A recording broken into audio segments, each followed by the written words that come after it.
반갑습니다. 돌집사TV입니다. 자, 이번 시간에는 유통관리사 2022년 2회죠. 자, 8월에 있었던 시험 기출풀이 한번 해보도록 하겠습니다. 자, 이 기출 문제를 공부하실 때는요, 우리가 외워야 될 것들은 고민하지 않고 외우는 것이 중요하고요. 이해해서 풀 수 있는 부분이 상당히 많습니다. 우리 유통관리사 2급 같은 경우에는 많이 공부를 했냐를 어떻게 물어보냐면은 외웠는지 물어보는 게 아니라 이해했는지 물어보는 겁니다. 그래서 내가 외웠던 것들을 바탕으로 문제를 추론해서 풀 수 있는 능력을 테스트해보는 것이다 라고 알아두시면 될 것 같고요. 그게 유통관리사 2급의 조금 다른 부분이라고 보시면 되겠습니다. 자, 기출문제 풀면서 제가 앞으로 기출문제 어떻게 공부를 해야 되는 건지 중간중간 말씀드리도록 할 테니까 너무 암기만 한다라고 생각하시면 유통관리사 시험은 점점 더 어려워진다라는 거 꼭 알아두시고 한번 문제 풀어보도록 하겠습니다. 자, 1번.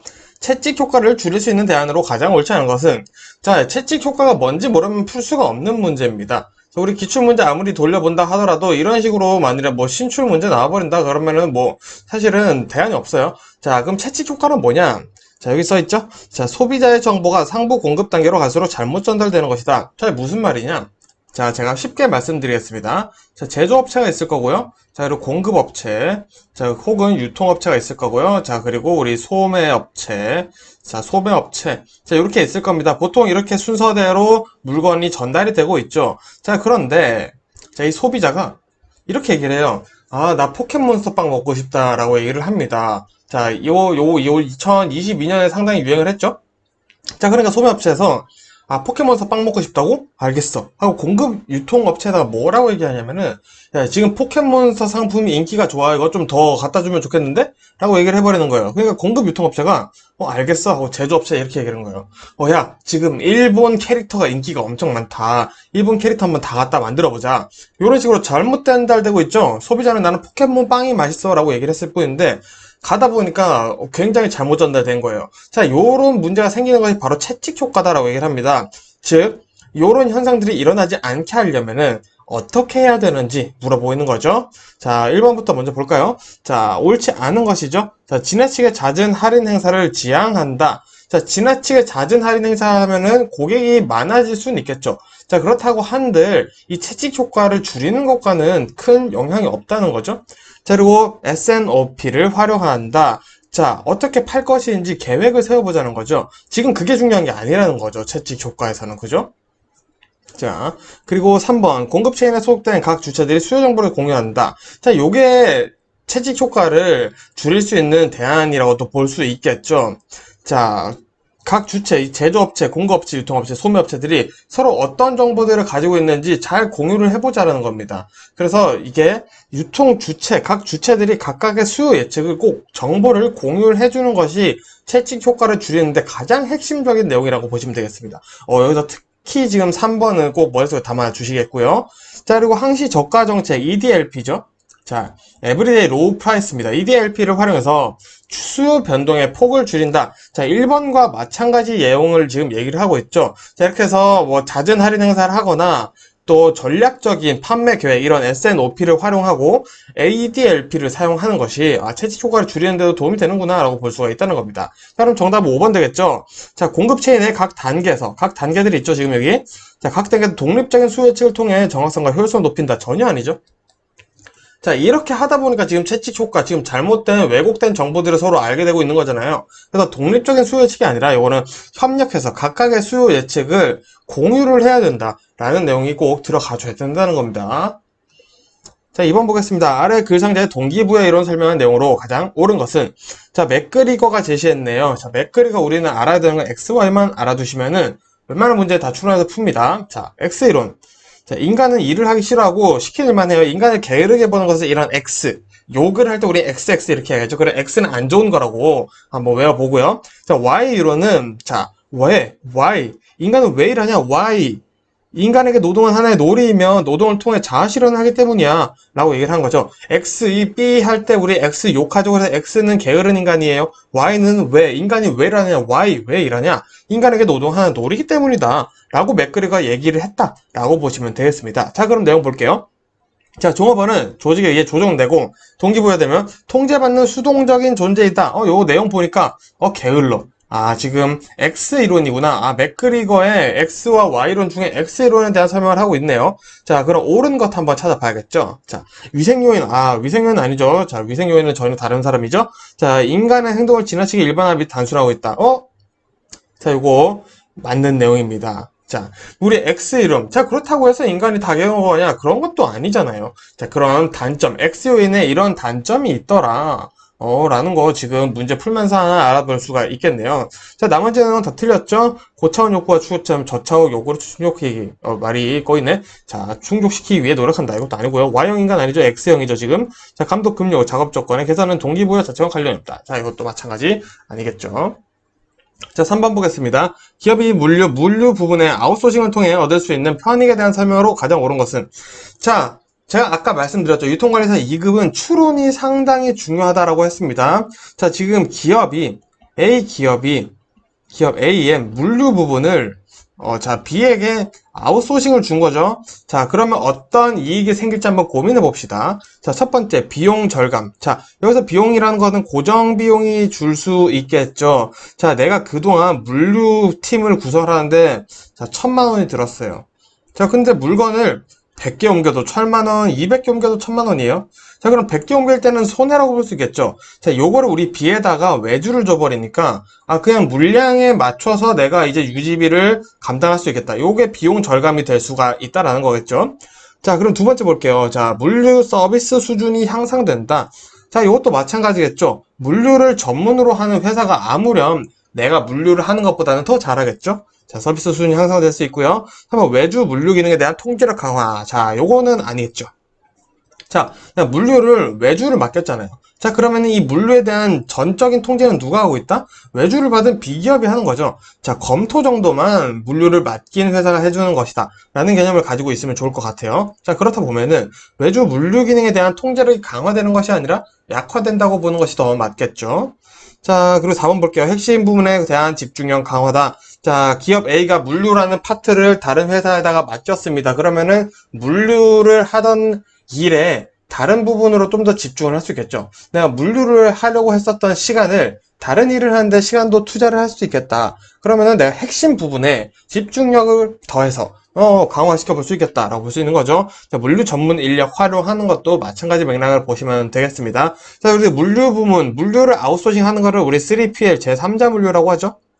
자, 요거는 우리 제3자 물류에 대한 내용을 알고 있는지 결국 물어보는 질문 문제였네요.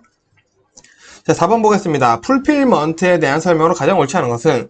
자, 이런 문제들은 정답 보고 나머지 내용들로 풀필먼트가 뭔지 이해를 하시면 공부를 해보시면 됩니다. 자, 먼저 한번 말씀드릴게요. 자, 옳지 않은 것, 정답은 2번이에요. 자, 생산지에서 출발해 물류 보관 창고까지 도착하는 구간인 라스트마일의 성장과 함께 부각되고 있다. 자, 라스트마일이 뭐냐? 쉽게 얘기하면 이런 겁니다. 자, 생산자에서 우리 소비자까지 가요. 자, 그럼 여기는 뭐 유통도 있을 거고 공급도 있을 거고 소매업체도 있을 거죠. 이렇게 가는데, 자, 그러면은 이 라스트 마일, 마지막으로 남은 이 소비자에게 도착하기 전까지 남은 1마일에 여기에 집중을 하는 것이다. 이 구간을 보는 것이다. 라는 것을 라스트 마일이라고 얘기를 합니다. 자, 그런데 풀필먼트라는 건 뭐냐? 자, 1번부터 볼게요. 판매자 입장에서 번거로운 물류에 신경 쓰지 않고 기획, 마케팅 등 본업에 집중할 수 있도록 도와준다. 이런 게 있고요. 이커머스 시장의 성장으로 소비자들의 소비 패턴이 오프라인에서 온라인으로 이동하는 급격히 발달하고 있다. 또 오풀필먼트란 다품종 소량 상품, 주문 빈도가 잦은 온라인 쇼핑몰에 적합하다. 5번 판매 상품의 입고, 분류, 재고관리, 배송 등 고객에게 도착하는 전 과정을 일괄 처리하는 시스템이다. 자, 2번과 5번이 상당히 상충되는 내용입니다. 자, 고객에게 도착하는 전 과정을 일괄 처리하는 게 풀필먼트라고 해요. 자, 그러면 이 라스트마일, 요 소비자한테 도착하기 그 딱 전 단계가 제일 중요하다라고 보는 이 라스트마일 전혀 내용이 다르구나, 반대구나 라고 볼 수 있겠죠. 자, 그래서 우리가 이런 내용들 읽어보니까 풀필먼트가 이런 내용들을 가지고 있는데 한번 더 정리를 해보면 좋겠죠. 풀필먼트란 물류 일괄 대행 서비스로 제3자 물류랑 비슷한 기능이 있죠. 자, 물류 전문 업체에게 재고 관리와 입출고 등 물류 업무를 위탁하는 것을 지칭한다라는 게 풀필먼트입니다. 그러면은 나머지 내용에는 1번, 3번, 4번, 5번이 풀필먼트의 내용을 보충을 해주는구나 라고 공부를 해주시면 좋겠고요.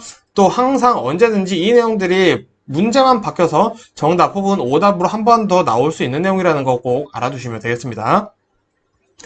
자, 5번 보겠습니다. 기능식 조직의 단점에 대한 설명으로 가장 옳지 않은 것은, 자, 이것도 기능식 조직에 대해서 뭔지 모르면은 전혀 풀 수가 없겠네요. 하지만 풀 수 있습니다. 자, 1번부터 한번 볼게요.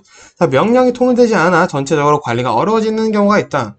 그렇다고 하네요. 자, 2번 천천히 읽어볼게요. 자, 각 관리자가 담당하는 전문적 기능에 대한 합리적인 업무 분장이 실제로는 쉽지 않다라고 되어 있네요. 자, 그리고 3번 책임의 소재가 불분명하고 조직의 모순은 사기를 떨어뜨린다. 자, 4번 일의 성과에 따른 정확한 보수를 가감할 수 없다. 5번 각 직원이 차지하는 직능이 지나치게 전문화되어 그 수가 많아지면 간접적 관리가 증가되어 고정적 관리비가 증가한다. 자, 라고 되어 있습니다. 자, 요 내용에서 지금 조금 다른 이야기를 하고 있는 친구가 있습니다. 자, 명령이 통일되지 않아 전체적으로 관리가 어렵다. 자, 그러면은 이 명령을 받는 혹은 명령을 내리는 집단이 다수라고 볼 수 있겠죠. 자, 그래서 첫 번째 힌트입니다. 자, 각 관리자가 담당하는 전문적 기능에 대한 합리적 업무 분야이 실제로 어렵다. 자, 1번에서 명령이 통일되지 않아. 그 명령이 내리는 사람이 많다라고 볼 수 있다는 거죠. 자, 근데 여기 각 관리자라고 있어요. 아, 그럼 관리자가 많구나. 즉, 무슨 말로 볼 수 있겠죠? 1번과 2번은 같은 맥락의 얘기를 하고 있다. 1번, 2번은 결국 맞는 말이다. 볼 수 있는 거죠. 자, 3번 책임의 소비자가 불분명하고 조직의 모순은 사기를 떨어뜨린다. 책임의 소재가 불명확해요. 왜? 책임을 지는 사람들이 상당히 많다라고 볼 수 있겠죠. 자, 그렇다라는 것은 마찬가지 뭔가 책임을 지는 사람들이 다수이구나 라고 우리가 또 이해를 해볼 수가 있습니다. 지금 제가 이렇게 문제를 풀어드리고 있는 것은 제가 미리 준비한 내용이 아니고요. 정말 이런 식으로 해서 문제를 푸는 것이 우리 추론, 제가 말씀드렸던 유통관리사 2급에서 상당히 중요한 추론하는 방법을 제가 직접 보여드리고 있는 거예요. 집중해서 보시면 좋겠습니다. 자, 일의 성과에 따른 정확한 보수를 가감할 수 없다라고 되어 있습니다. 성과 측정이 불가능하다는 거죠. 자, 이것도 보시면은 누가 무엇을 했는지, 자, 그 파트들은 나누어져 있으나 그 파트가 정확히 얼마만큼의 기여를 했는지 알아내기가 힘들다라는 거겠죠. 자, 그런 내용으로 이해를 해봤을 때, 우리가 기능식 조직, 무슨 말인지는 잘 모르겠지만, 기능을 다하고 있는 조직이라는 것 정도는 우리가 알 수 있겠다라는 거죠. 자, 그렇다면은, 기능을 다하고 있는데, 그 성과에 따른 보수를 가감할 수가 없다? 가감할 수가 없다? 그렇다는 것은 조금 약간 미지수죠. 자, 세모로 남겨두겠습니다. 자, 5번 볼게요. 자, 각 직원이 차지하는 직능이 지나치게 전문화되어 그 수가 많아지면 간접적 관리자도 증가되어 고정적 관리비가 증가된다. 자, 우리가 4번은 조금 헷갈렸다라고 솔직히 인정을 합시다. 자, 근데 5번 보니까, 자, 간접적 관리자가 증가된다는 말이 있습니다. 아, 자, 그럼 또 다수 관리자라는 저희가 지금 찾아보고 있는 그 키워드와 상충되네요. 그러면 정답이 4번이 될 수 있을까요? 정답이 4번이 된다라는 겁니다. 자, 우리가 전혀 알고 있지 못하더라도 이런 식으로 추론을 해서 풀어볼 수 있는 게 유통관리사에서는 정말 많이 나옵니다. 이 부분 간과하시면은 스스로 시험을 정말 어렵게 만들고 있다라는 거 꼭 알아두시고요. 자, 그러면은 내가 기능식 조직을 이제는 알고 있다라는 거 한번 가정하고 풀어볼게요. 자, 기능식 조직이라는 건 말이죠. 자, 프로젝트 조직이 먼저 있습니다. 자, 어떤 프로젝트를 달성하기 위해 일시적으로 모였어요. 자, 그러면은 마케팅부에서도 왔고, 뭐 홍보부가 마케팅부인가요? 자, 그리고 뭐 기술팀에서도 왔고, 뭐 이런 식으로 막 왔어요. 각자 A라는 프로젝트를 위해서 잠시 모여서 협업을 합니다. 자, 요런 게 기능식 조직의 핵심적인 거라고 보시면 되겠습니다. 자, 그러다 보니까 나는 마케팅만 하면 돼. 나는 계속 기술만 만들면 돼. 계속 나는 일러스트만 만들면 돼. 이러다 보니까 누가 하나 통제하기가 힘들다라는 단점으로 나올 수도 있겠죠. 자, 그런 내용들이 지금 1번, 2번, 3번, 5번에 들어가 있다라는 겁니다. 자, 그러면 장점도 당연히 있겠죠. 자, 프로젝트에 집중을 하니까 이 성과를 빨리 만들어낼 수 있다는 겁니다. 자, 성과가 그럼 나왔어요. 그럼 분명하다는 거죠. 자, 이 기술팀에서 요번에 잘했네. 이런 성과에 대한 보수를 책정하는 것이 오히려 더 좋다. 오히려 좋아. 라고 볼 수가 있다라는 거죠. 자, 매트릭스 조직도 좀 볼까요? 전통적 조직이나 관료적 조직의 병폐를 극복하기 위해 프로젝트 조직의 성격이 띄어 있다. 마찬가지 매트릭스 조직에도 기능식 조직의 성격이 있다라는 거죠.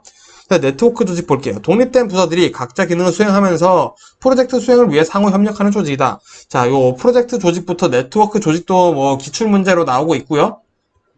자, 이것도 지금 같이 외워주시면 좋을 것 같고요. 자, 5번에서는 우리 좀 추론하는 방법에 대해서 봤다고 생각을 해주시면 될 것 같습니다.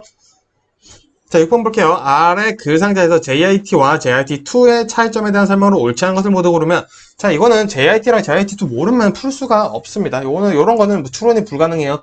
그냥 바로 외워야겠죠. 자, 그럼 JIT는 뭔지 먼저 보겠습니다. 자, 필요한 부품을 적지적소에 필요한 양만 사용하여 재고 유지 비용을 최소화한다. 자, 내가 10개 필요해.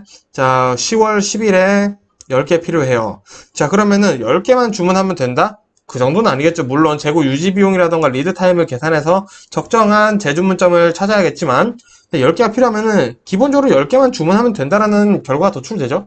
자, 그러면은 내가 제로가 될 수 있다는 겁니다. 재고가.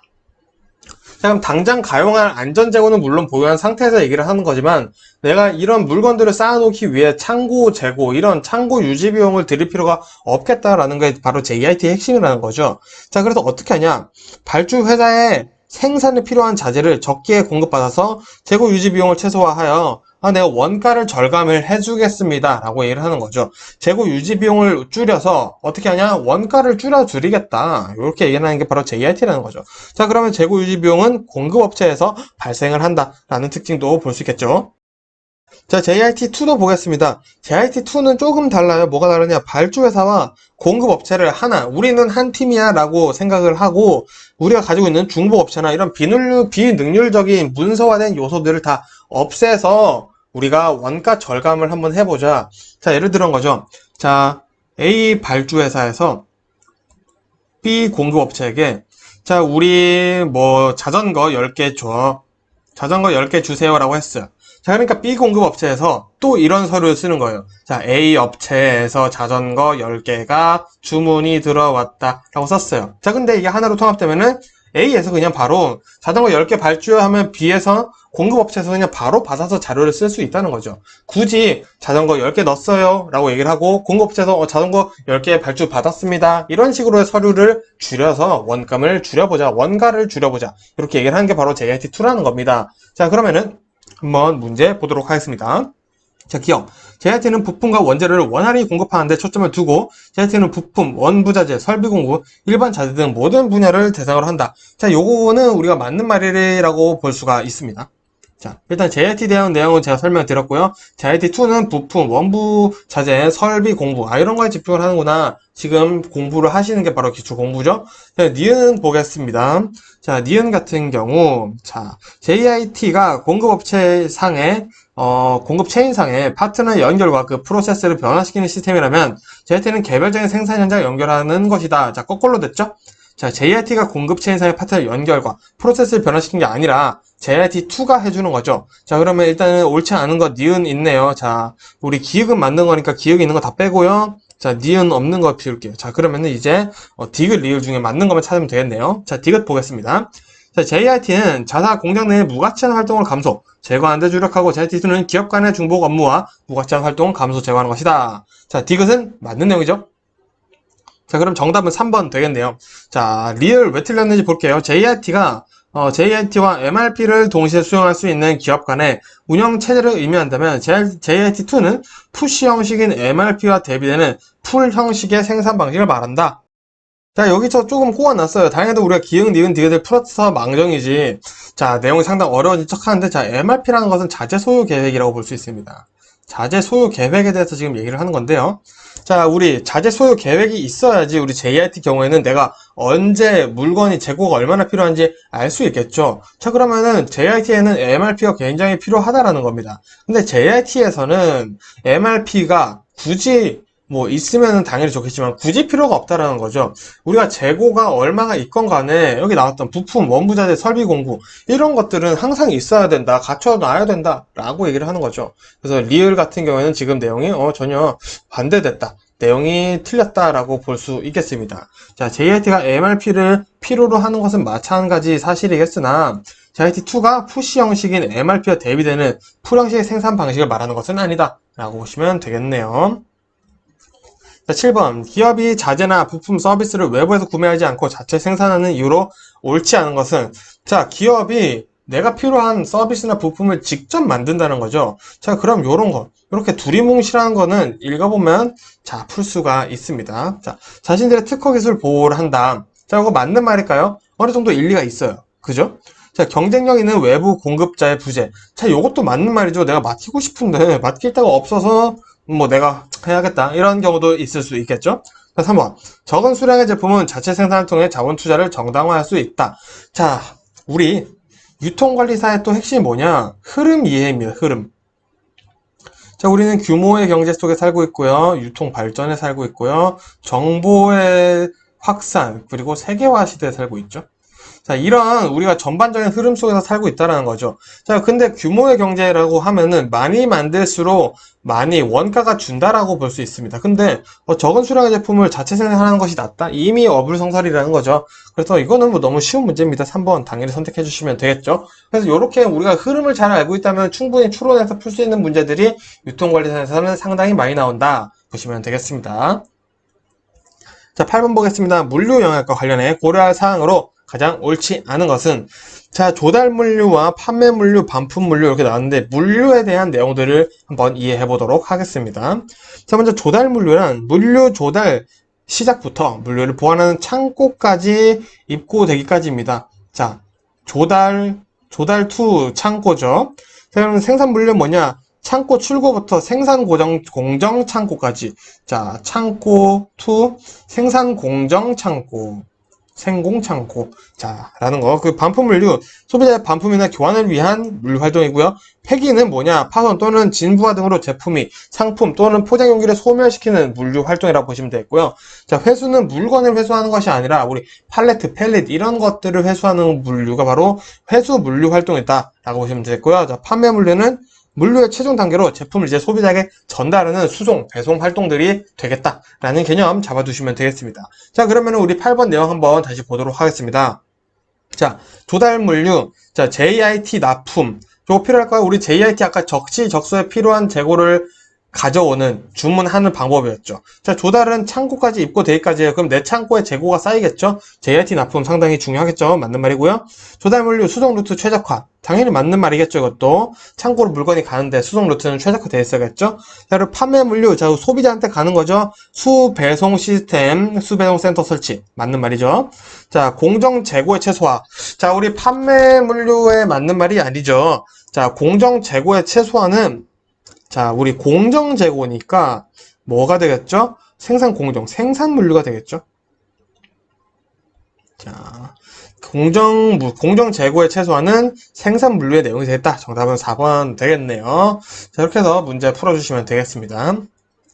자, 9번 보겠습니다. 기업이 사회적 책임의 중요성에 대한 내용으로 가장 옳지 않은 것은, 이렇게 두리뭉실한 거 물어보는 건 뭐다? 읽어보면서 추론해서 풀어내라 라는 문제 라는 겁니다. 자, 1번부터 볼게요. 기업의 사회적 책임의 중요성은 자주성이 요구했다. 자, 요거 맞는 말일까요? 옳지. 요거 맞는 말이죠.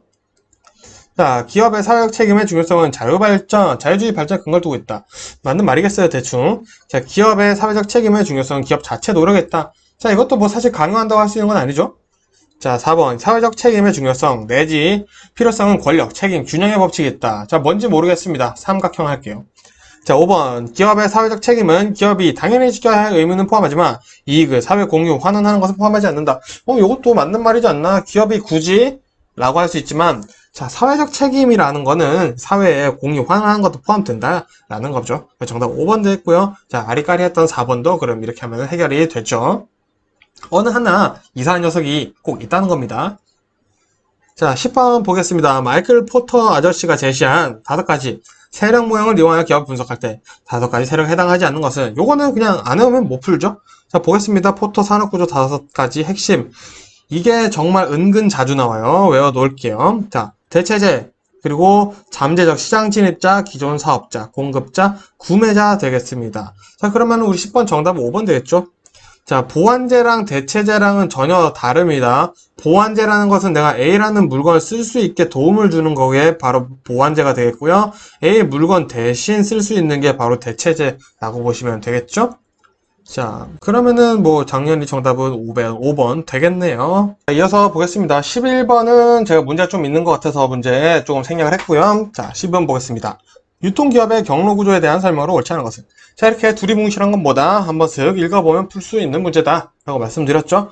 자, 요거는 뭐 제가 정답만 바로 보도록 할게요. 4번 볼게요. 자, 기업형 수직적 경로구조는 소유의 규모가 커질수록 환경 변화에 신속하고 유연하게 대응할 수 있다. 자, 이게 옳지 않다는 거죠. 왜 옳지 않냐? 자, 우리 수직적 이 경로 구조, 유통 구조에 대해서 한번 보도록 하겠습니다. 자, 우리 수직적이라는 것은 이 유통 경로가 말 그대로 수직적으로 이동한다라는 거죠. 자, 그러다 보니까 먼저 각 유통 단계에서의 전문화가 조금 상실될 수가 있습니다. 그리고 높은 진입 장벽이 있어 새로운 기업에 진입이 어렵고요. 혁신적 기술 보유가 가능하다.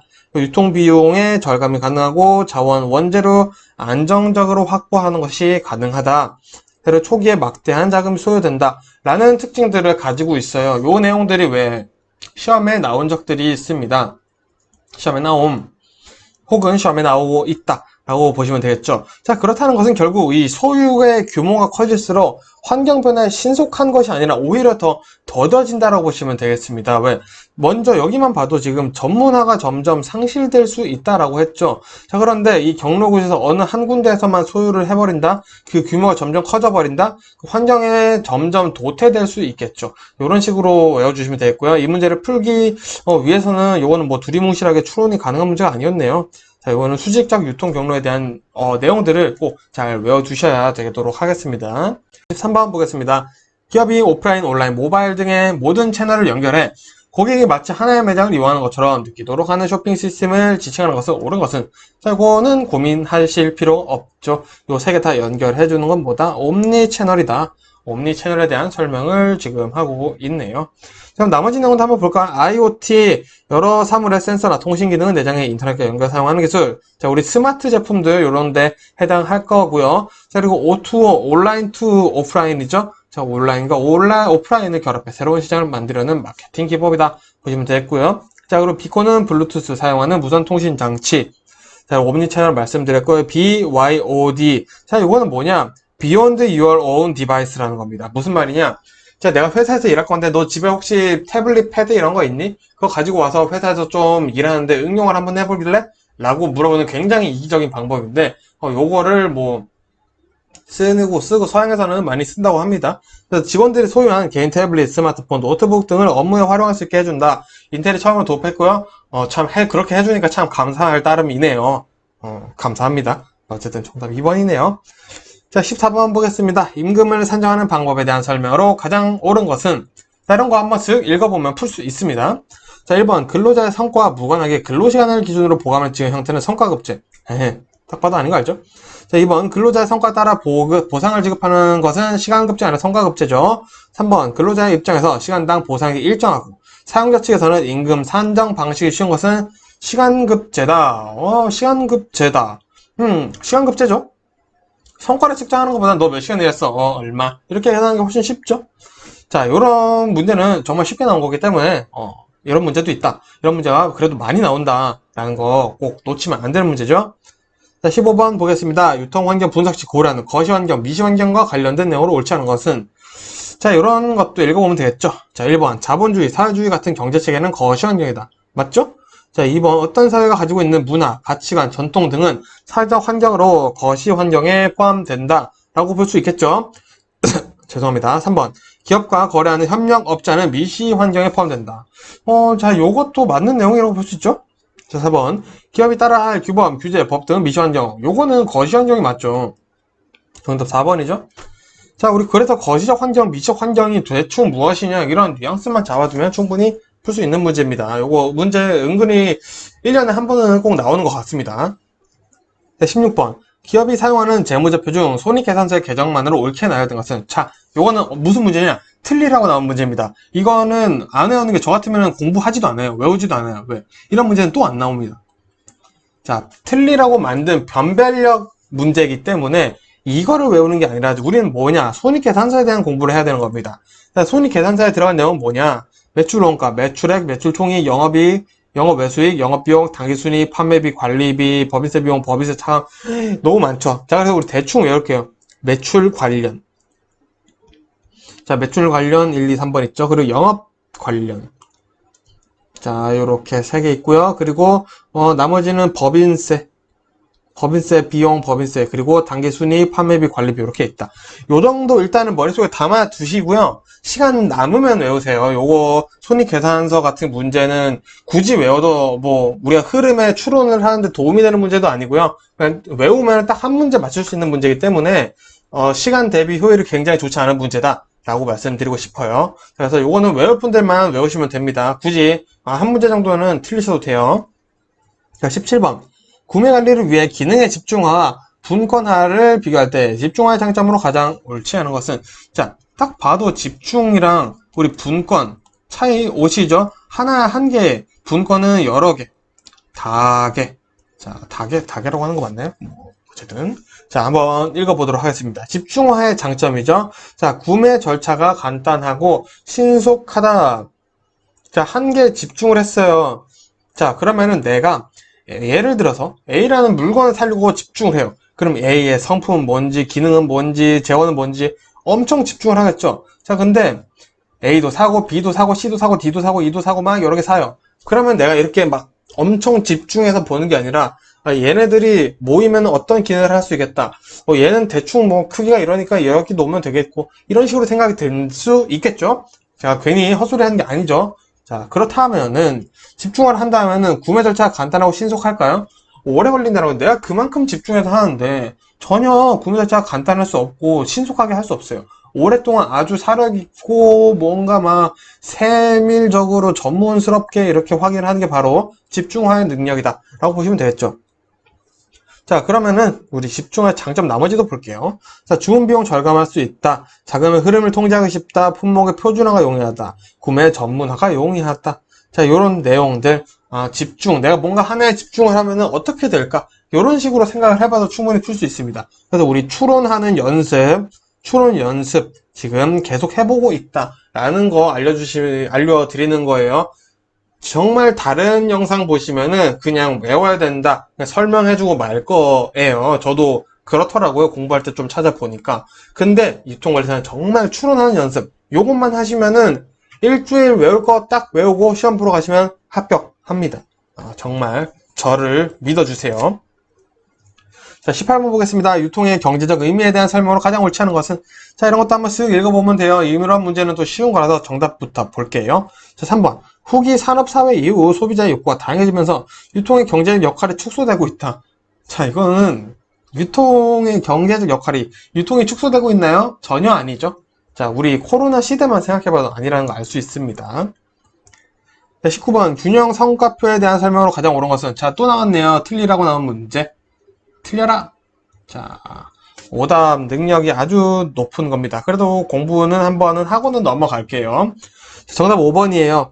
자, 가장 옳지 않은 거. 비용이 저렴하지만 재무적 지표 반응 어쩌고 저쩌고. 자, 균형 성과표란 뭐냐? 기업의 성과를 회계정보에 근거한 재무 성과 지표로 과거 지향적인 성격을 가지고 있습니다. 학습 성장이나 내부 프로세스, 재무, 고객 등으로 평가한다 라고 되어 있어요. 무슨 말이냐? 무슨 말인지 상관없어요. 왜? 시험에는 요 내용만 나오고 있어요. 요 내용만. 1번부터 볼까요? 자, 고객 관점은 고객 유지율, 반복 구매율 등의 지표를 활용한다. 고객으로 평가하죠?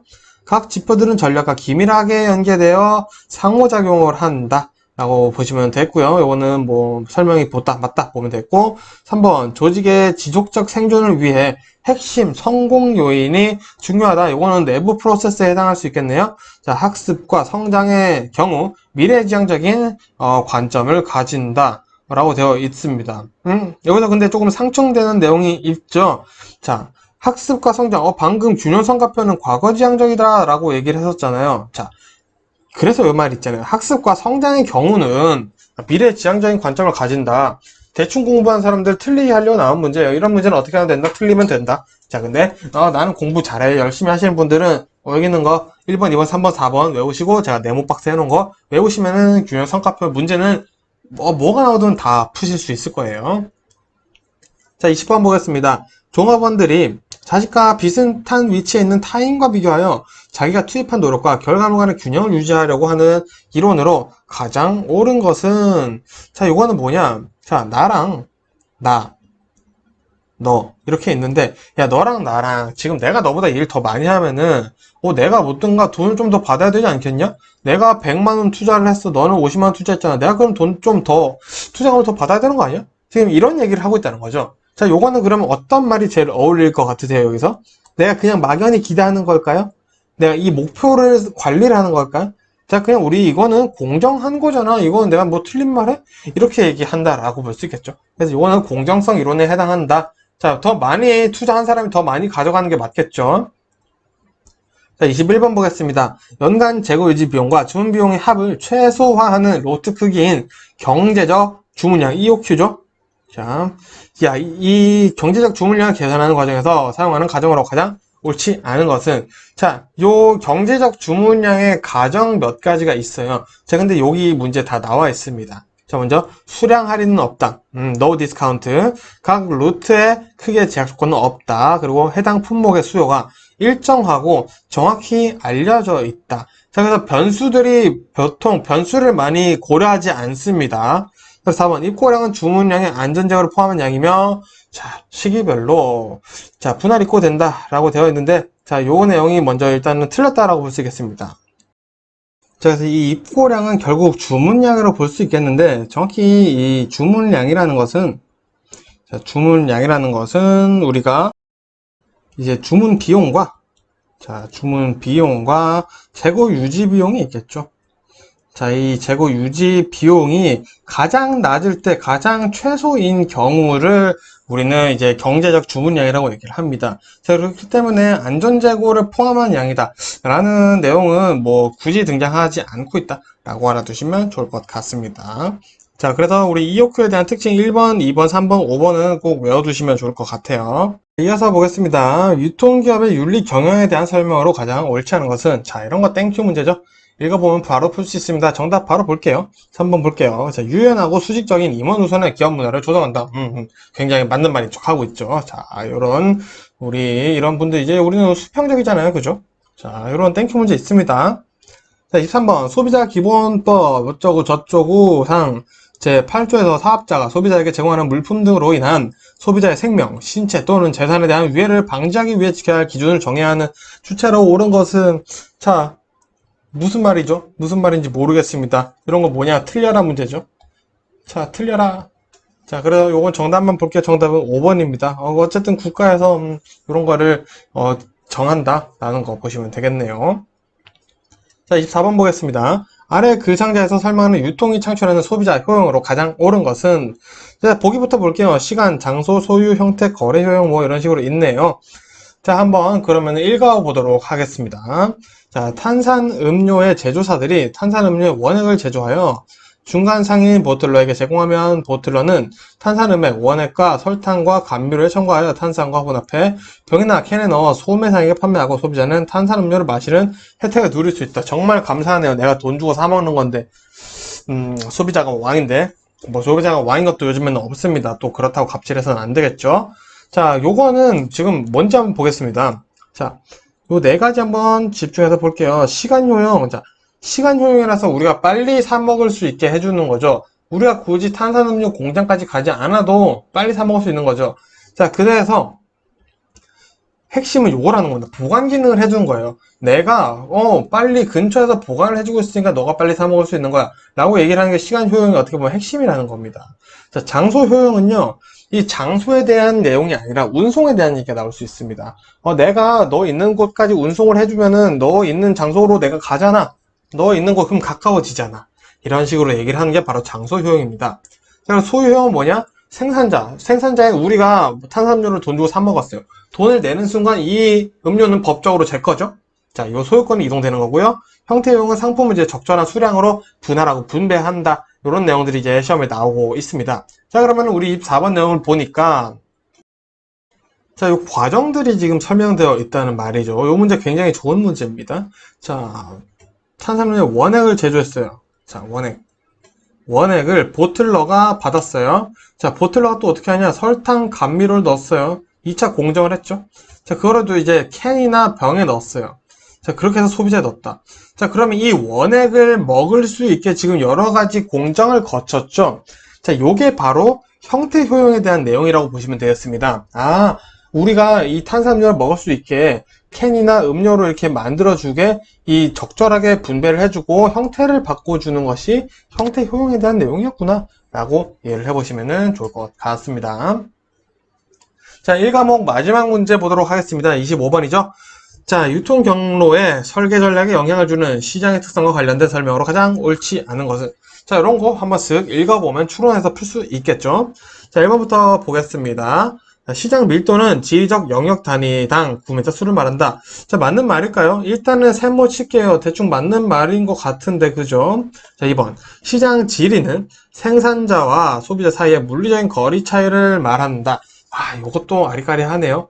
자, 제가 솔직하게 여러분들의 입장에서 한번 풀어보는 척 하는 겁니다. 3번.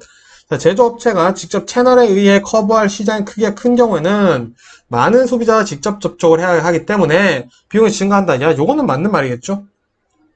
사람을 많이 만날수록 그 내가 쓰는 시간도 비용이기 때문에 증가할 수가 있겠죠. 요거는 맞는 말이겠네요. 자, 4번 한번 볼까요? 자, 시장 밀도가 낮으면 한정된 유통시설을 이용해 많은 고객을 상대할 수가 있다. 자, 시장 밀도라는 지금 단어가 2개 나왔습니다.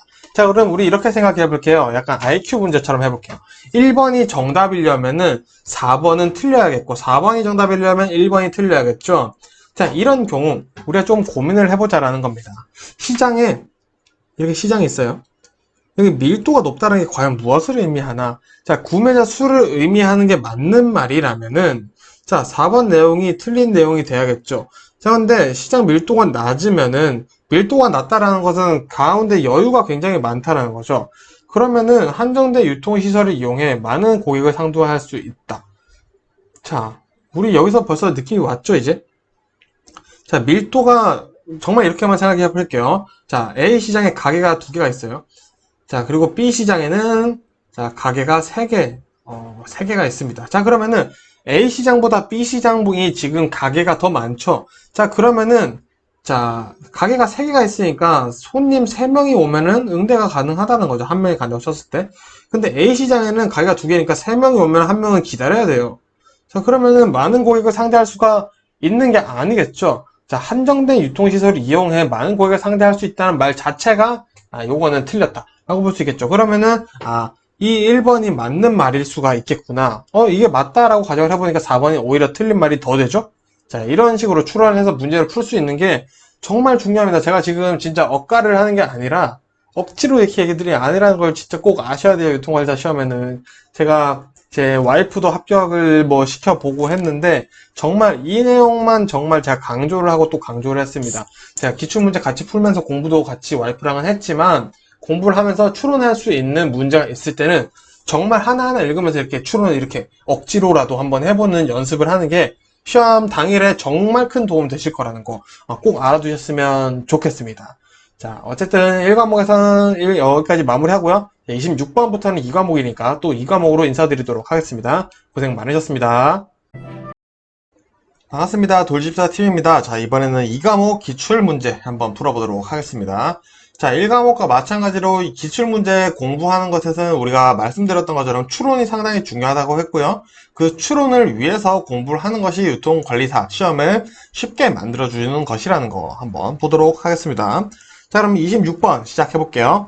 자, 분석 대상이 되는 점포와의 거리를 기준으로 상권 유형을 구분할 때 상대적으로 소비수요 흡인 비율이 가장 낮은 지역을 한계 상권이라고 한다. 일반적으로 한계 상권은 다음 중 어느 것에 해당하는가? 자, 요거는 외우신 분들은 상당히 쉽게 풀 수 있는 문제입니다. 자, 우리 상권은 1차에서 2차, 3차로 나눠지는데요. 자, 우리 한계 상권은 바로 3차 상권에 대한 얘기라는 거 뭐 푸시면 바로 풀 수 있는데요. 상권에 대한 이해 한번 해봐야겠죠. 자, 상권은 총 3가지로 구성됩니다. 첫 번째 1차 상권, 전체 이용 고객의 60에서 65%를 흡인하죠. 자, 그렇다는 것은 1인당 매출액이 가장 높다라는 겁니다. 자, 상점이 분포한 부분부터 500m 이내고요. 자, 직경 1km 반경 이내의 지점을 말합니다. 그래서 우리가 마케팅을 수립할 때 가장 중요한 고객들이 이 안에 있다라고 보시면 되겠죠. 자, 그럼 2차 상권은 그 다음인데요. 이제 전체 이용 고객의 20에서 25%를 흡인합니다.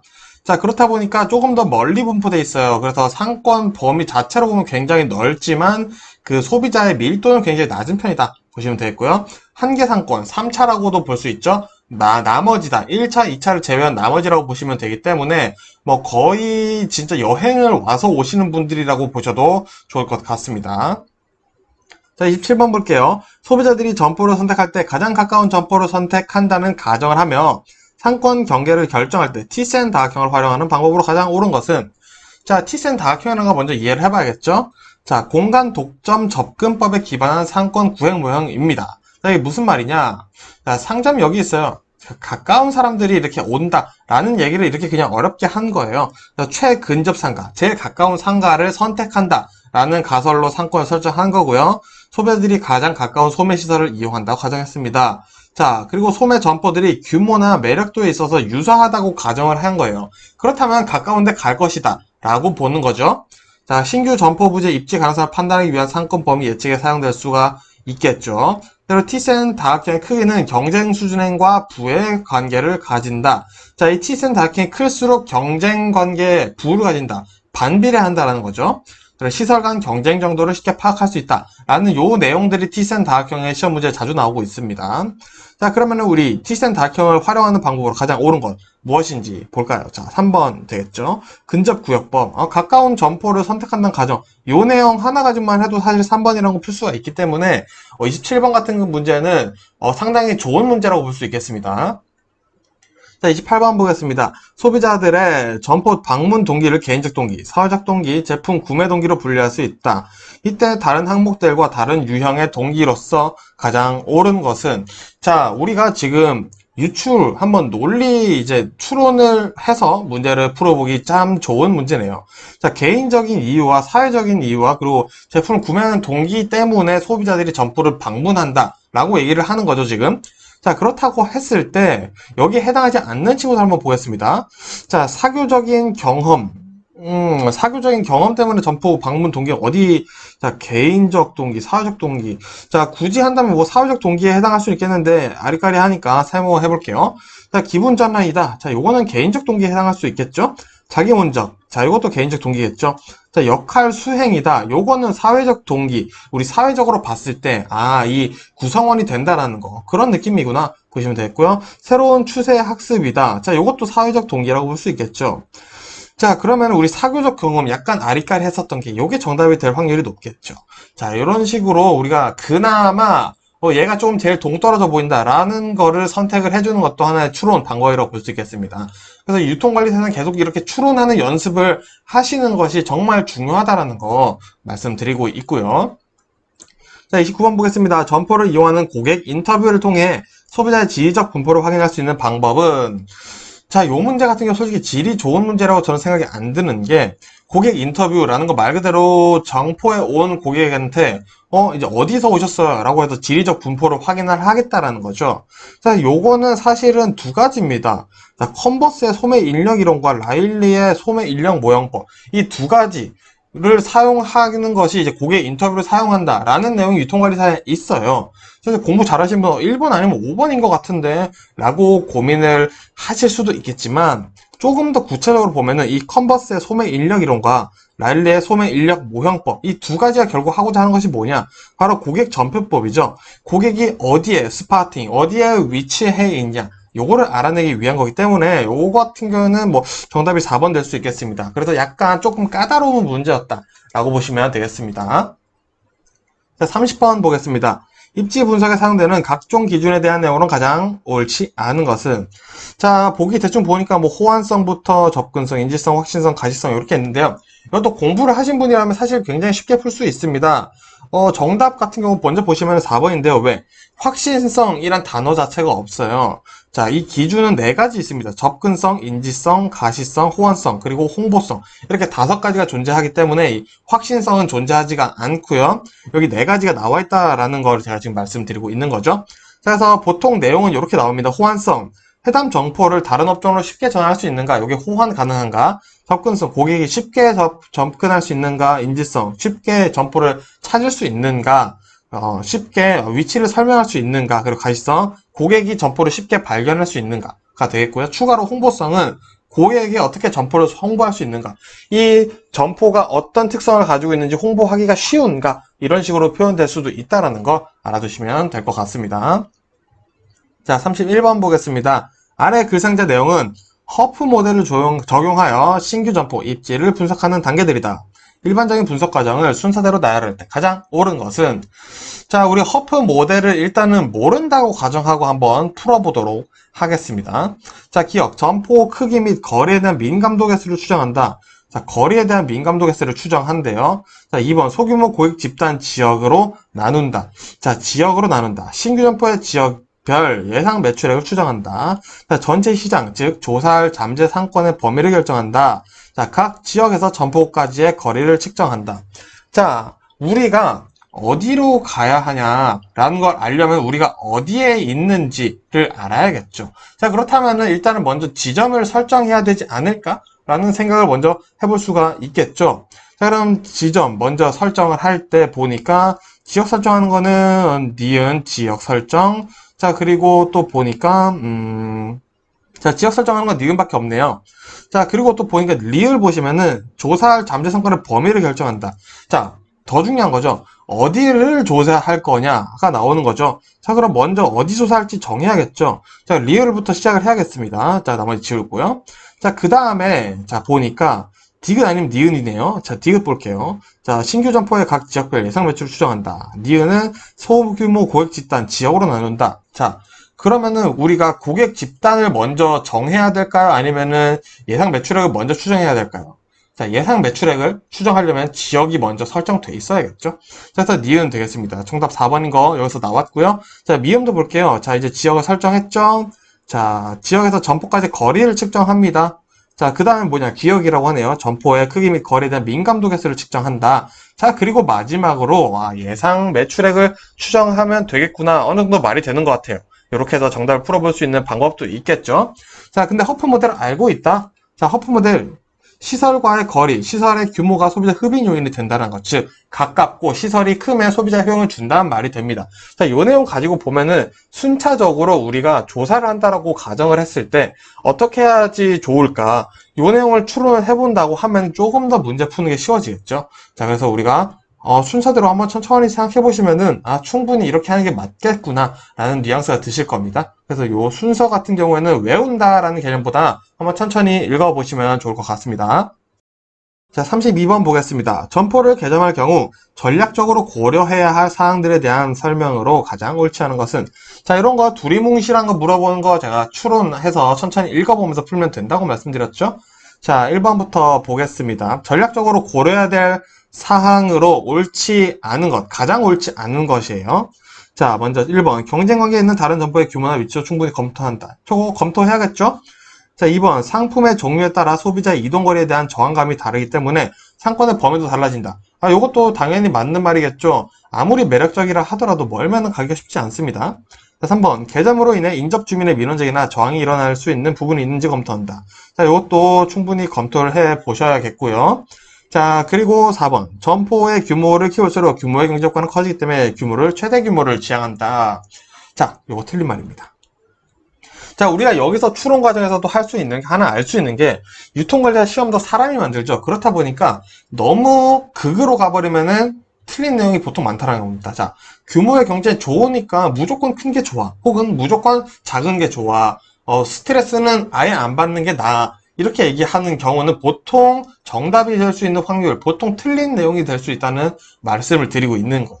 자, 그리고 맞는 내용입니다. 자, 최대 규모가 된다고 해서 무조건 좋은 거 아니죠? 자, 내가 3층짜리 치킨집을 차렸어요. 그렇다고 해서 손님이 많이 올까요?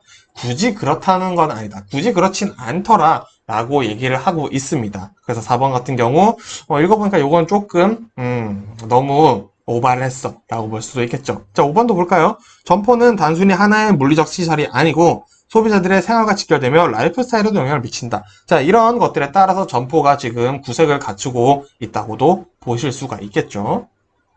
자, 나라면 어떻게 할까? 한번 고민해 보시면 좋을 것 같습니다. 자, 33번 보겠습니다. A시의 인구는 20만 명이고 B시의 인구는 5만 명입니다.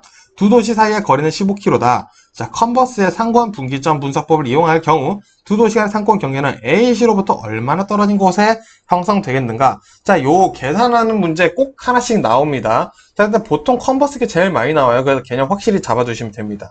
자, 생각보다 굉장히 쉽습니다. 자, 먼저 밑에 제가 공식을 놨죠? 자, 요게 이제 컨버스 상권 분기점 분석법. 즉, 그냥 컨버스 문제는 요 공식 가지고 푸시면 됩니다. 자, 단, 기준 지역 인구와 외부 지역 인구만 잘 설정해 주시면 되는데요. 마지막에 힌트를 줘요. 자, A시로부터 얼마나 떨어져 있는 곳인가? 자, 그럼 기준 지역 인구가 A시로 된다는 겁니다. 자, 한번 해볼게요.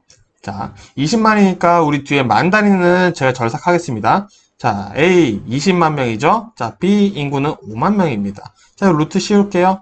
자, 요거 계산하면은 4분의 1 되죠?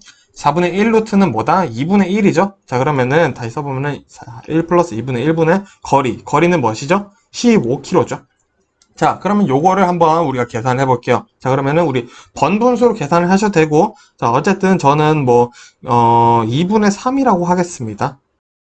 자, 그럼 번분수로 계산할게요. 15는 1분의 15죠? 자, 그러면 가운데 있는 게 뭐가 되죠? 4. 1 곱하기 3은 3.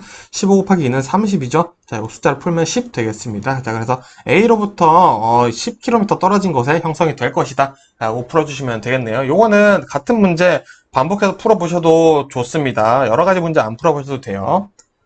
자, 34번 보겠습니다. 상가 임대차 관계에서 권리금을 산정할 때 근거가 되는 유무형의 재산적 가치로 가장 옳은 것은, 자, 무슨 말이냐? 권리금 산정할 때 우리가 이 가게 권리금은 5천만 원이야. 이런 얘기 많이 들어보셨죠? 그럼 뭘로 산정하냐? 이런 거죠.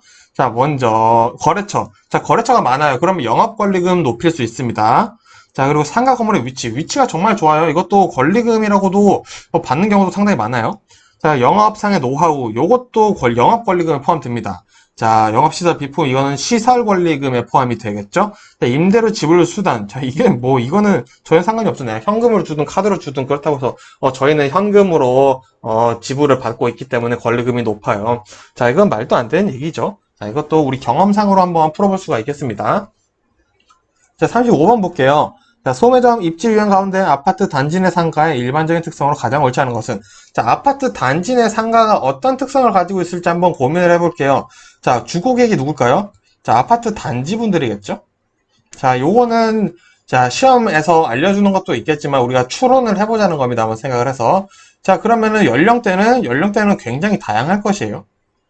자, 그러면은 매출에 영향이 있는 건 뭐다? 아파트 단지 세대수가 될 수 있겠죠? 단지 세대수. 자, 우리 대충만 생각해봐도 이런 것들 떠올려 볼 수 있습니다. 자, 한번 문제 보도록 할게요.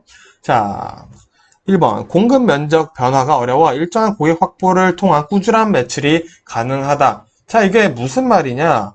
자, 가게 확장을 할 수는 없죠. 하지만 고객들은 늘 항상 그 자리에 있어요. 상권은 항상 일정하다는 거죠. 그래서 꾸준한 매출은 가능할 수 있겠다. 라고 보실 수 있는 거고요. 자, 2번 보시면요. 수요 공급 측면에서 아파트 단지 가구 수와 가구당 상가 면적을 고려해야 된다. 자, 이것도 맞는 말이겠죠. 자, 3번. 자, 주요 지역 거주자의 상가 이용과 같은 활발한 외부 고객 유입이 장점이다.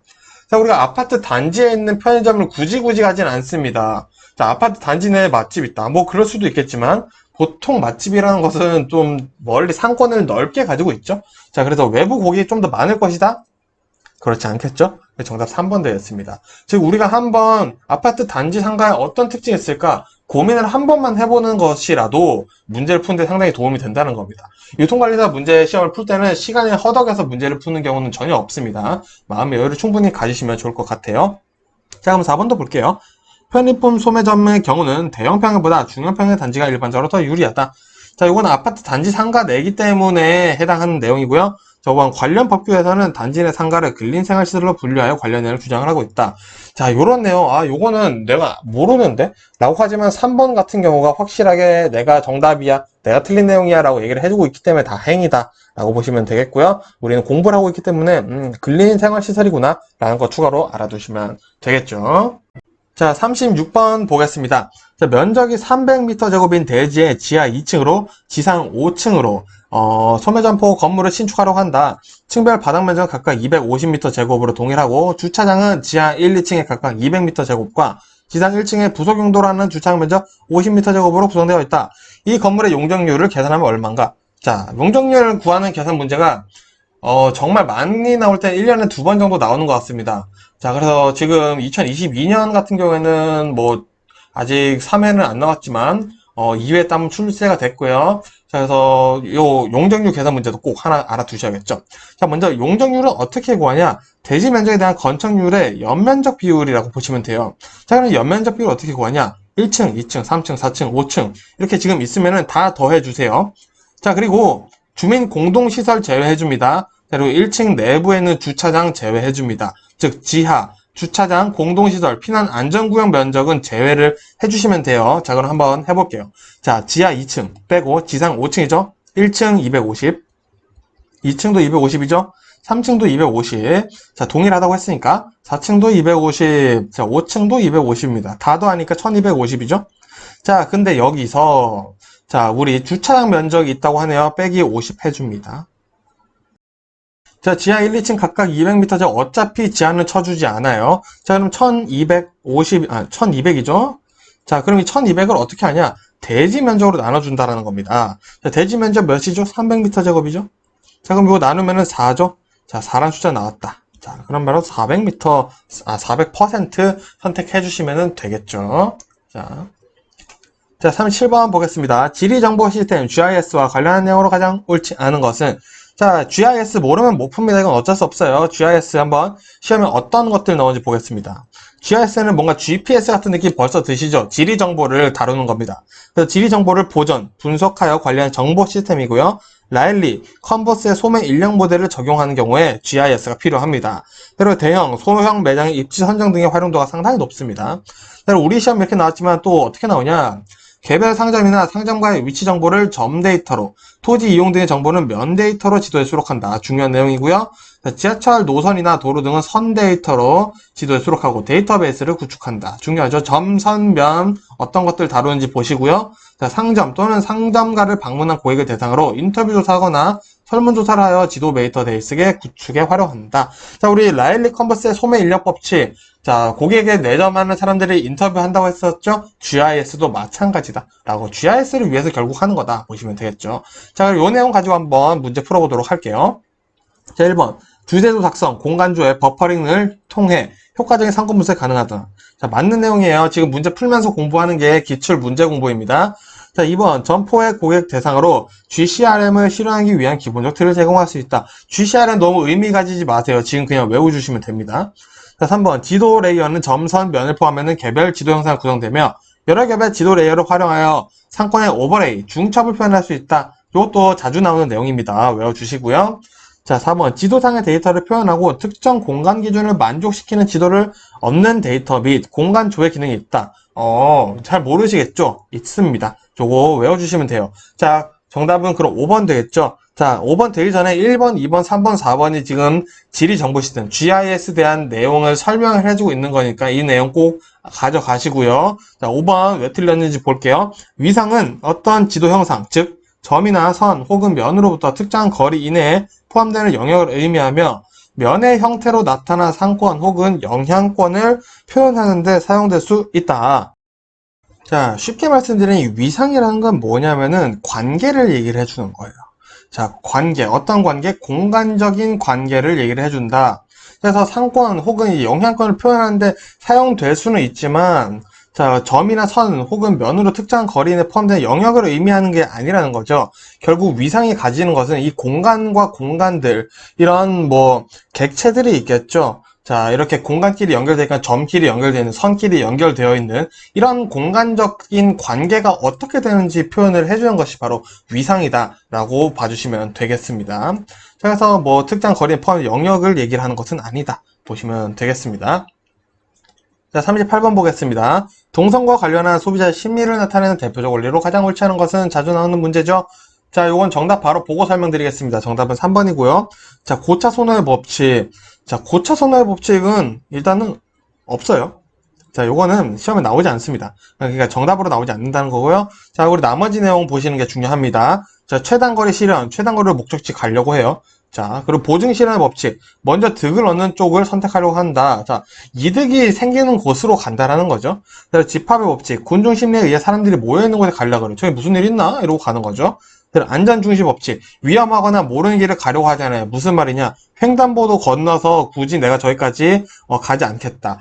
이 골목길에 있는 상가는 뭔가 느낌이 이상해. 이런 식으로 생각이 심리자가 아니죠. 소비자들이 심리가 나타날 수 있다라는 겁니다. 그래서 요 네 가지밖에 없으니까 네 가지 외워주시면 되겠고요. 자, 39번 보겠습니다. 대표적인 입지 조건의 하나인 고객 유도 시설은 도시형 점포, 교외형 점포, 인스토어형 점포 등 점포 유형별로 구분해서 평가한다. 자, 일반적인 인스토어형 점포의 고객 유도 시설로 가장 옳지 않은 것은, 자, 말 그대로 인스토어형이라는 것의 점포의 고객 유도, 고객을 유도하게 해주는 거죠.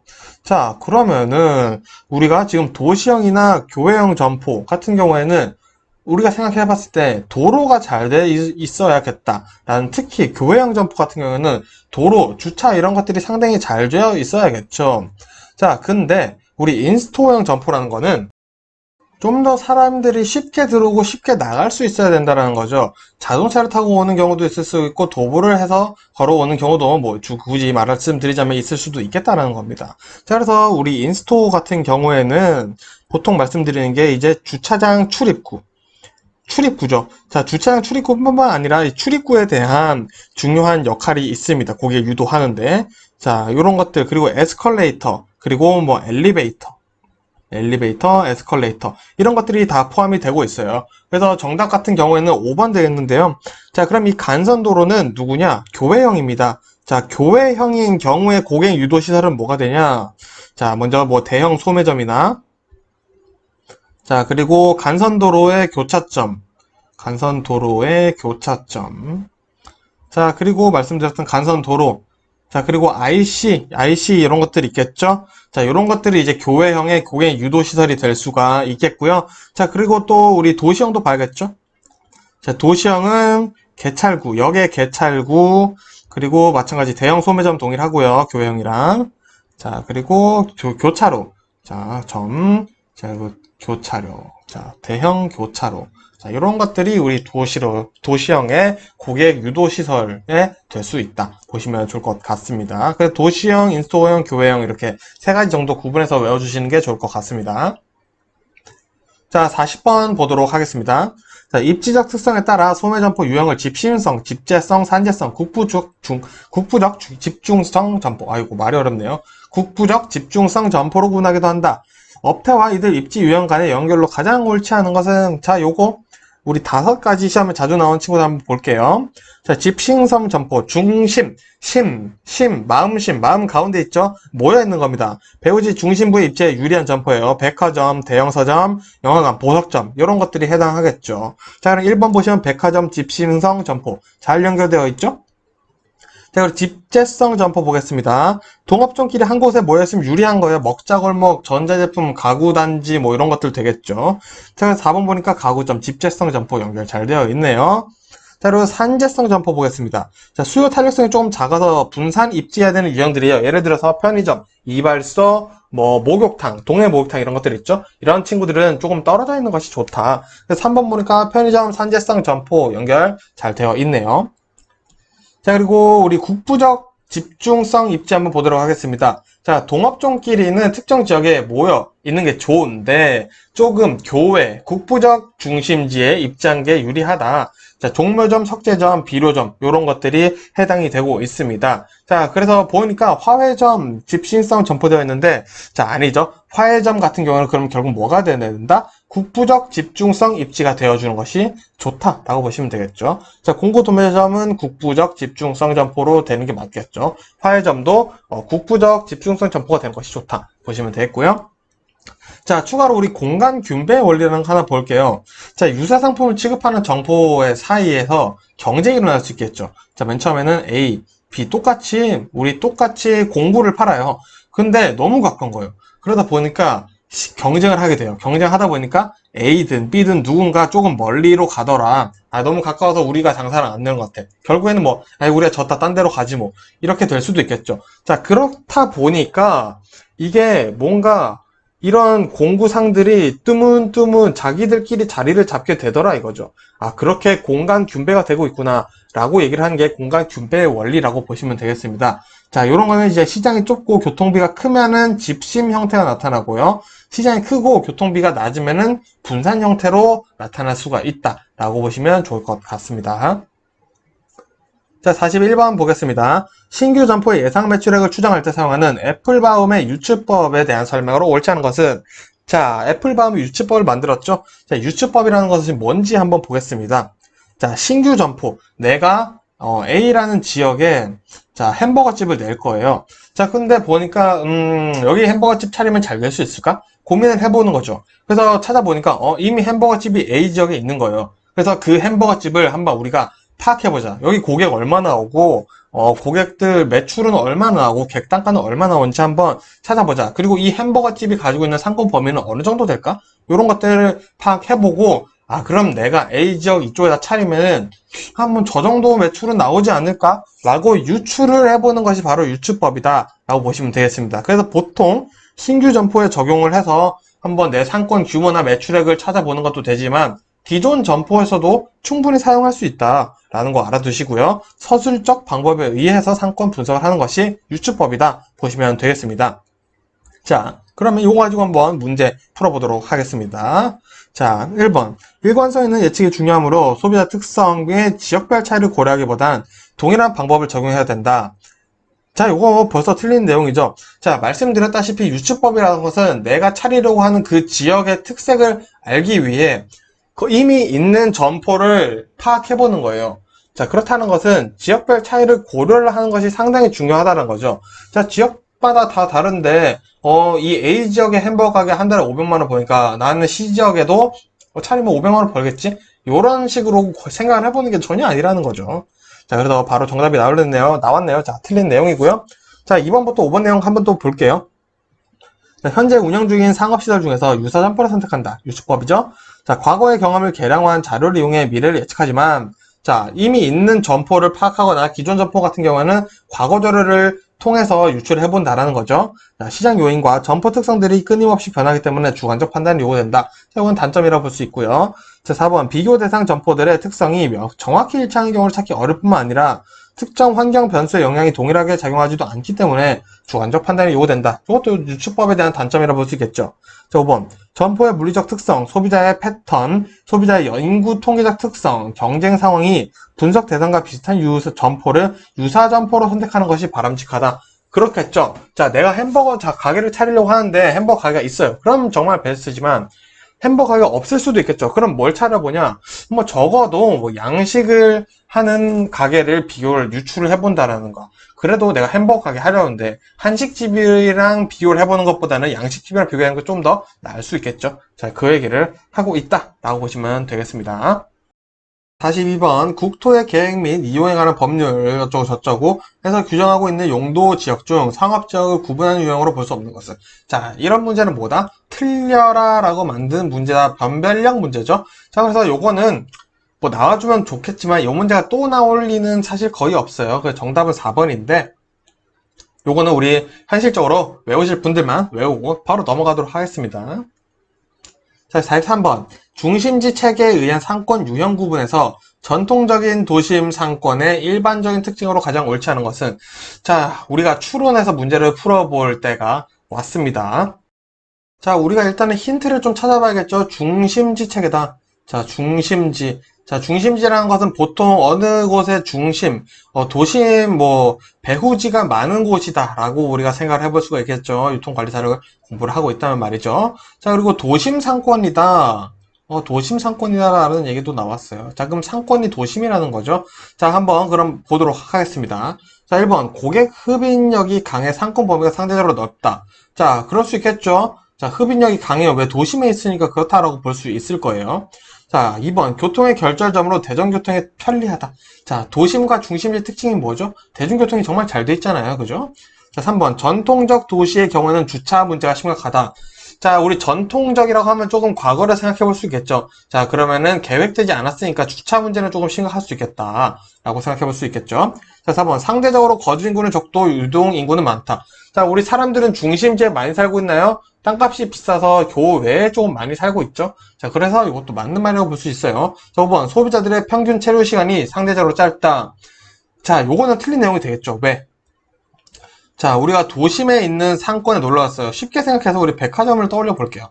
백화점 놀러 갔어요. 살 것만 사고 나오나요? 그렇지 않죠. 간 김에 구경도 하고 이것도 저것도 보고 하죠. 왜? 우리가 자주 가는 곳은 아니기 때문인 거죠.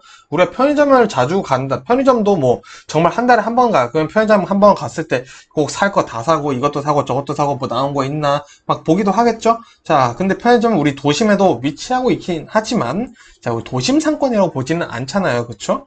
자, 그래서 우리가 도심, 중심지 도심이다 라고 생각만 해봤을 때 이런 곳에 있는 우리가 스토어에 갔을 때는 체류 시간이 긴 것 같은데 라고 생각해 볼 수가 충분히 있다라는 겁니다. 자, 억지로 이렇게 제가 끼워 맞추는 것이 전혀 아니다 라는 거. 왜? 우리 중심지랑 지금 도심 상권이라는 단어 두 개를 힌트로 가져왔잖아요. 그래서 우리가 외워서 푸는 방법도 있지만 아는 것들을 적용해서 우리가 있는 흐름들을 적용을 해서 문제를 풀 수 있는 것들이 유통관리사에는 상당히 많이 나오고 그것을 물어보는 시험이다 라는 거 꼭 잊지 마세요. 자, 44번 보겠습니다. 아래 글상자의 현상과 이들을 설명하는 넬슨의 입지 원칙의 연결로 옳은 것은 한번 일단 읽어볼게요. 자, 기억. 식당이 많이 몰려있는 곳에 술집이나 커피숍이 있다든지 극장과 주위의 식당들이 많이 밀집하는 현상. 자, 그러면은 밥 먹고 카페에 가서 커피 한잔 하자. 자, 그러면은 상호 뭔가 도와주는, 서로 도움을 준다. 그죠?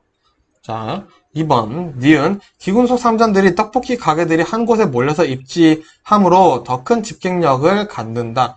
자, 우리 비슷하다? 모여있자. 자, 비슷하다 모여있자. 자, 한번 보겠습니다. 자, 동반유인 원칙, 보충 가능성 원칙, 뭐 이런 것들이 있네요. 자, 요 내용 우리가 서로 도와주고 있어요. 자, 도와준다. 자, 그러면 보충 가능성, 동반유인, 조금 헷갈립니다. 자, 그러면 공부를 해주시면 되겠죠. 자, 먼저 고객 차단 원칙이라는 건 뭐냐면은 고객이 특정 지역에서 타 지역으로 이동하는 것을 막아주는 거예요. 자, 예를 들어서 자, A 도시랑 B 도시가 있어요. 자, 고객이 C 도시가 있습니다. 나는 A 도시를 가야지 했는데 자, 그림을 다시 그릴게요. 자, A 도시가 있고 B 도시가 있어요. 자, 고객이 C에 있어요. A 도시에 백화점이 있네. 저기 가서 가전제품 좀 사야겠어 했는데 B 도시에 뭐 땡땡 하이마트 말해버렸네요. 자, 하이마트가 생겼어요. 그러면은 굳이 갈 필요 없잖아. 하고 B 도시로 가버리는 거죠. 그럼 하이마트가 뭐다? 고객 차단 원칙에 대해서 잘 지켜버렸다. 손님을 뺏었다 라고 보시면 되겠고요. 보충 가능 원칙은 2개 이상의 점포가 서로 고객을 교환하는 거예요. 그러면은 지금 정확히 기억이 보충 가능성 원칙 얘기를 하고 있다 라고 볼 수가 있겠죠. 자, 그러면은 나머지는 지워볼게요. 자, 그리고 보충 가능성 원칙도 이런 거 있을 수 있어요. 셔츠 가게 옆에 넥타이 가게 있다. 자, 서로 도움 될 수 있죠. 자, 이런 것들이 이제 보충 가능성 원칙이 되겠고요. 동반유인 원칙은 뭐냐면은 이제 요게 유사업종이 모여 있다라는 것을 얘기를 하고 있습니다. 자, 상당히 헷갈리죠. 자, 그래서 보충 가능성 원칙과 동반유인 원칙만 잘 구분해서 외워주시면 나머지는 금방 이해가 돼요. 자, 유사업종 모여 있는 것보다 동반유인 원칙이다. 자, 그럼 정답은 4번 되겠네요. 자, 그래도 나머지도 볼게요. 자, 접근 가능성 원칙. 가깝거나 교통이 좋으면 매출이 증가한다. 라는 얘기고요. 점포 밀집 원칙. 자, 지나치게 유사 업종이나 보충 가능한 점포는 떨어져 있는 게 좋다. 이거 뭐라고 말씀드렸었죠? 이발소, 편의점, 목욕탕, 이런 것들 해당한다. 라고 말씀드렸던 기억이 새록새록 날 거라 믿습니다. 자, 이 과목 마지막 문제 보도록 하겠습니다. 자, 제4차 산업혁명의 핵심 기술 중에 하나인 빅데이터 기술이 소매 경영과 소매 상권 분석에 미치는 영향에 관한 설명으로 가장 옳지 않은 것은? 이걸 내가 어떻게 알아? 하지만 두리뭉실하게 물어보는 것은 추론해서 문제를 풀 수 있다. 자, 일단 빅데이터가 뭔지 알고 계시죠? 자, 내가 봤었던 것, 내가 샀었던 것, 내가 뭐든 구매했었던 것, 이 모든 데이터, 정말 많은 데이터를 모아서 내가 뭘 좋아할지, 고객이 뭘 좋아할지 자동으로 AI가 추천해주는 것을 빅데이터다라고 우리 얘기하고 있어요. 자, 그러면은 천천히 한번 읽어보면서 풀어보도록 하겠습니다. 자, 1번. 개별적으로 상권 분석 능력이 부족한 소규모 소매점포 창업자들에게 정부 또는 각종 단체에서 빅데이터 기술에 기반한 상권 분석 및 입지 분석 정보를 제공함으로써 소매 경영 개선을 돕는다. 자, 그럴 수 있겠죠? 자, 2번. 신상품 개발이나 고객 만족도 향상을 위한 소매 믹스 개선에 기여할 수 있다. 자, 이것도 맞는 말이죠. 자, 커피를 좋아한다. 자, 커피를 좋아한다는 사람들은 왠지 차를 좋아하실 수도 있어요. 그럼 차도 한번 추천해보는 거죠. 자, 이런 식으로 소매 믹스를 할 수도 있겠죠. 그래서 3번, 소매 상권 내에서 표적 시장을 구체적으로 파악하는데 도움을 줄 수 있다. 이게 사실 빅데이터의 가장 큰 핵심 장점이라고 볼 수 있겠죠. 자, 4번, 하나의 상권을 지향하는 개별 점포 소유자들의 상권 분석의 필수 도구이지만 복수의 상권에 접근하는 체인 사업에게는 효과적이지 않다. 전혀 그렇지 않죠. 자, 만일에 하나의 상권을 지향하는 개별 점포의 소유자들. 자, 말 그대로예요. 이 점포들은 하나의 상권만 집중적으로 판다라는 거죠. 자, 그런 분들에게 빅데이터는 굳이 필요하지 않다라는 거죠. 내가 카메라를 팔려고 하는데, 굳이 나는 카메라만 다루고 있기 때문에 카메라가 필요한 상권만 있으면 돼. 라고 얘기를 하는데, 굳이 뭐, 카메라 좋아하는 사람들의 뭐, 다른 선호들을 내가 알고 싶다? 굳이 그럴 필요가 없다라는 거죠. 정확히 얘기하면 전문품을 다루는 사람들에게는 빅데이터 기술이 굳이 필요하지 않다라는 겁니다. 그래서 4번 내용이 바로 틀려버린 내용이 되겠다라고 보시면 되겠습니다. 자, 이렇게 해서 우리가 추론을 하기 위해서는 이 문제에 있는 데이터, 이 키워드들을 쏙쏙 뽑아서 우리가 그러면은 이 키워드들이 과연 가지고 있는 특징은 무엇인가? 그 특징으로 설명을 할 수 있는 보기는 어떤 것인가? 고민을 해보는 것이 유통관리사에서 상당히 중요하다라는 말씀을 드려도 지나치지 않기 때문에 또 드리는 거라고 생각을 해주시면 좋을 것 같습니다. 그래서 2과목 스무 문제는 여기서 마무리하고요. 또 3과목으로 인사드리도록 하겠습니다. 고생 많으셨습니다.